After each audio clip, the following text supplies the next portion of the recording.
These are true stories of warriors and scholars, kings, soldiers, the wise who spread their knowledge across their borders, whether with boats, foot, camels or horses. I relate to you an imagery of a history which seems to be distorted.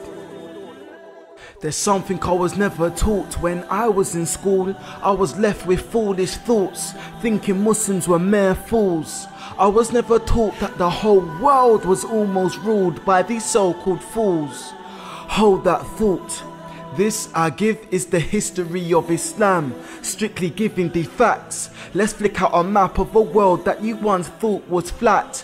Back 1,400 years ago, in the Saudi Arabian desert, came down from the heavens holy scriptures to a man to convey the message.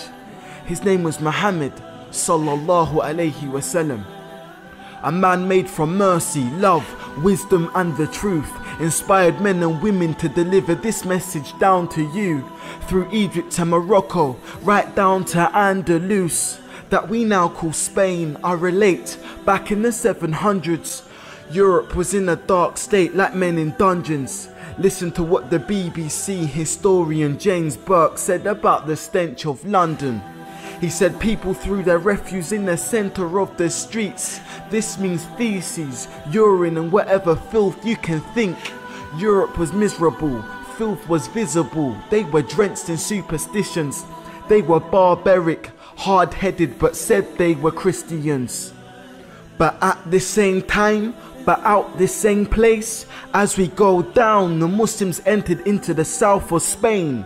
Being a part of Europe, this land was the same, drowning in shame. However, after 200 years, out came an age known as the Golden Age. In this age, compared to London, Spain's roads weren't the same.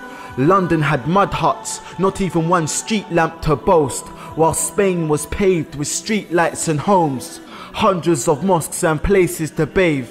By the way, these aren't just my quotes, these are words from James Burke the historian. He's your BBC host. These are true stories of warriors and scholars, kings, soldiers, the wise who spread their knowledge across their borders, whether with boats, foot, camels or horses. I relate to you an imagery of a history which seems to be distorted.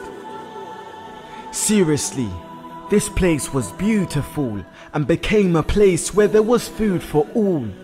Whether you were a Jew or a Christian, you were cool. This dry land began to gush with shoots. Thus came up luscious fruits, almonds, grapes, bananas and oranges. And in the Arabic language, oranges Portugal. And what remains next to Spain, the land of the oranges, Portugal. Man, my history teacher was awful. I was taught about myths of all sorts. I thought Muslims were desert men. I thought they were irrelevant. Now I see these so-called desert men brought their intelligence. They taught how to talk eloquent. The Muslims brought their medicines and talks about elements. You want the evidence?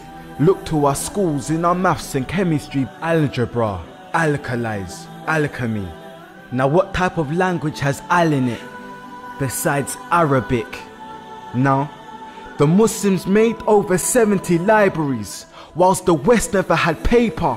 Oh, this is some heavy irony. In fact, in this rich and sophisticated society, Jews and Christians said, the Muslims are a gift who saved us from tyranny. Students from Europe would travel to sit at the feet of the Muslim scholars because it was they who had knowledge of medicine, astrology, astronomy, physics and geometry, mechanics, geography, optics, trigonometry, mathematics, chemistry, algebra, psychology, poetry, hydrostatics, navigation and history.